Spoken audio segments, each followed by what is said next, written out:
kegiatan ekonomi berdasarkan pengelolaannya.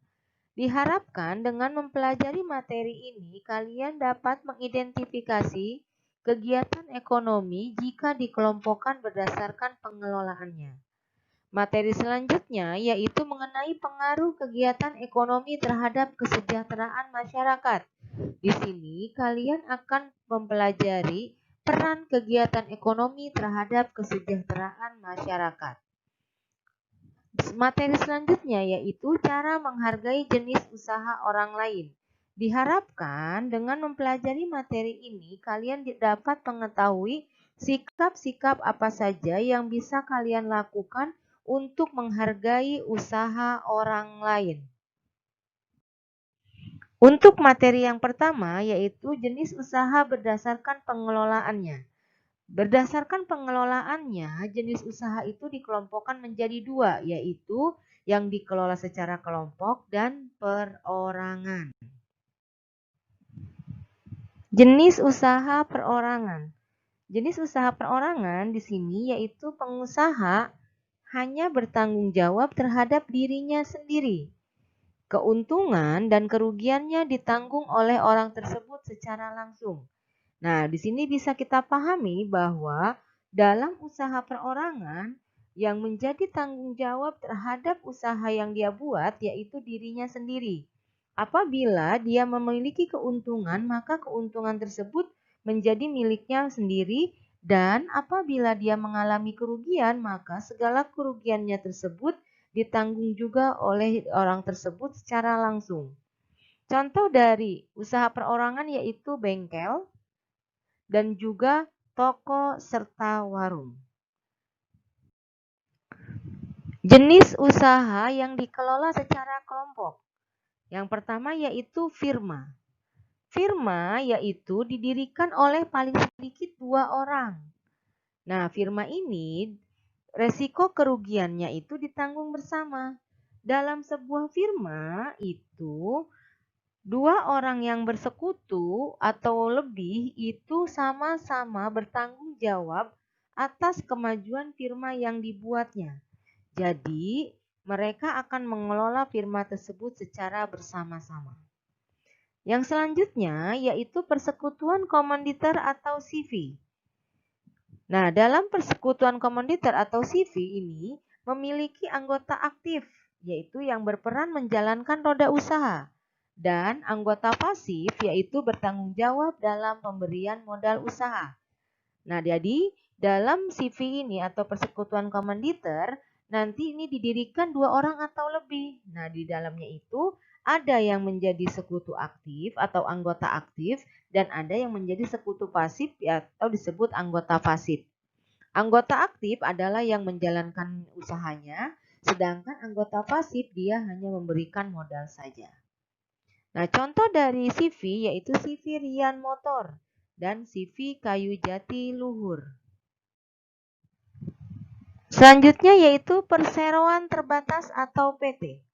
PT yaitu suatu jenis usaha yang dikelola secara kelompok yang modalnya dihimpun dari beberapa orang dengan menjual saham. Nah, pemilik saham memiliki kewenangan terhadap perusahaan dan berhak mendapatkan laba perusahaan. Jadi, PT ini adalah usaha kelompok yang modalnya itu didapat dari menjual saham.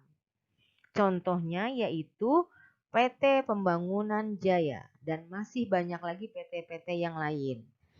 Selanjutnya yaitu BUMN atau Badan Usaha Milik Negara. Badan Usaha Milik Negara atau BUMN ini bertanggung jawab atas kesejahteraan masyarakat Indonesia. Nah, modalnya yaitu ditanggung oleh negara. Nah, BUMN ini sesuai dengan namanya yaitu Badan Usaha Milik Negara, maka modalnya pun ditanggung oleh negara. Contohnya yaitu Perum Peruri, PET dan PT KAI Kereta Api Indonesia, Pertamina, PT Garuda Indonesia. Jadi kalau BUMN adalah perusahaan-perusahaan yang dimiliki oleh negara. Selanjutnya yaitu koperasi. Koperasi merupakan jenis usaha kelompok yang usahanya itu berdasarkan asas kekeluargaan. Semua anggota koperasi wajib membayar simpanan pokok dan simpanan wajib. Simpanan pokok adalah simpanan yang dibayarkan oleh seseorang yang ikut serta menjadi anggota koperasi pada awal mereka ikut. Sedangkan simpanan wajib adalah simpanan yang dikeluarkan setiap bulan oleh anggota koperasi. Contohnya yaitu koperasi unit desa. Pengaruh kegiatan ekonomi terhadap kesejahteraan masyarakat. Masyarakat banyak melakukan kegiatan ekonomi. Kegiatan tersebut meliputi kegiatan produksi, distribusi, dan konsumsi. Masyarakat melakukan ketiga kegiatan tersebut untuk mencapai taraf hidup masyarakat yang sejahtera. Kesejahteraan masyarakat merupakan suatu kondisi terpenuhinya kebutuhan masyarakat sehingga dapat hidup layak dan mampu mengembangkan diri, sehingga mampu melaksanakan fungsi sosialnya. Jadi di sini pengaruh kegiatan ekonomi terhadap kesejahteraan masyarakat yaitu masyarakat banyak melakukan kegiatan ekonomi baik produksi, konsumsi maupun distribusi dengan tujuan agar masyarakat menjadi sejahtera. Masyarakat dikatakan sejahtera yaitu apabila semua kebutuhannya dapat terpenuhi. Mengenai tingkat kesejahteraan masyarakat, ini akan mengalami perbedaan di setiap daerah. Hal tersebut dikarenakan adanya ketidakmerataan pendapatan serta kecepatan pertumbuhan ekonomi yang berbeda-beda. Nah, otomatis ketika pertumbuhan ekonominya berbeda-beda, maka akan sangat memengaruhi perbedaan tingkat kesejahteraan antar masyarakat, terutama masyarakat yang tinggal di perkotaan dan di desa. Jadi, kesejahteraan masyarakat di tiap-tiap daerah itu tidaklah sama, tetapi berbeda-beda tergantung dengan pemerataan pendapatan serta kecepatan pertumbuhan ekonomi di daerahnya masing-masing. Cara menghargai kegiatan ekonomi orang lain. Kita ini adalah makhluk sosial. Kita membutuhkan orang lain untuk memenuhi kebutuhan yang tidak bisa kita hasilkan sendiri. Keterlibatan orang lain dalam kegiatan ekonomi dapat kita temukan pada tahap produksi, distribusi, dan konsumsi. Nah, kita harus menghargai peranan setiap individu penting dilakukan oleh setiap anggota masyarakat.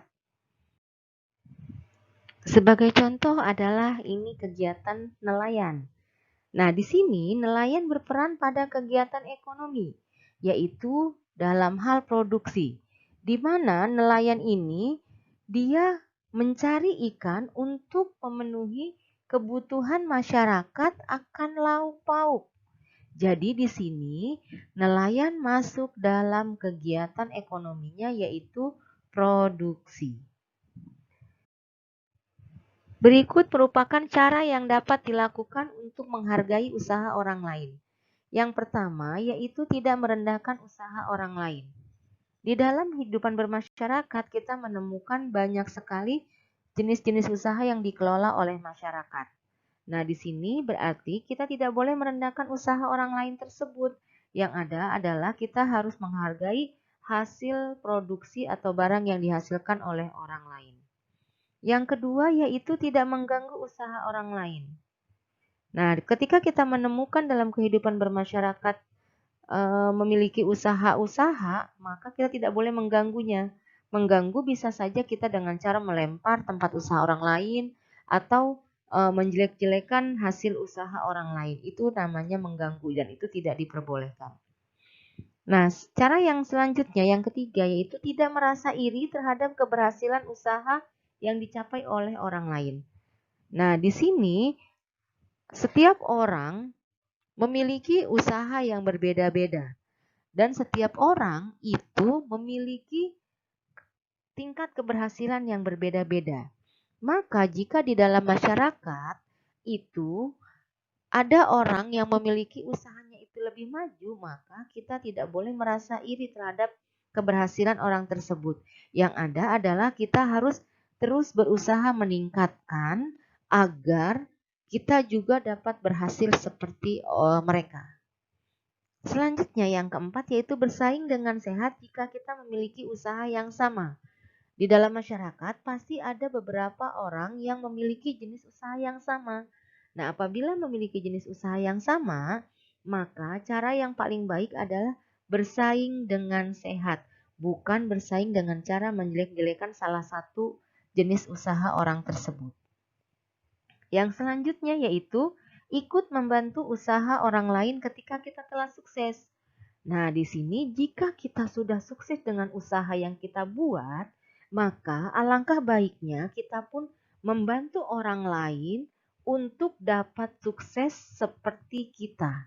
Jadi bukan kita malah menjelek-jelekan usaha orang tersebut. Yang ada adalah kita membantu usaha orang tersebut agar dia pun bisa mengalami kesuksesan seperti yang kita dapat.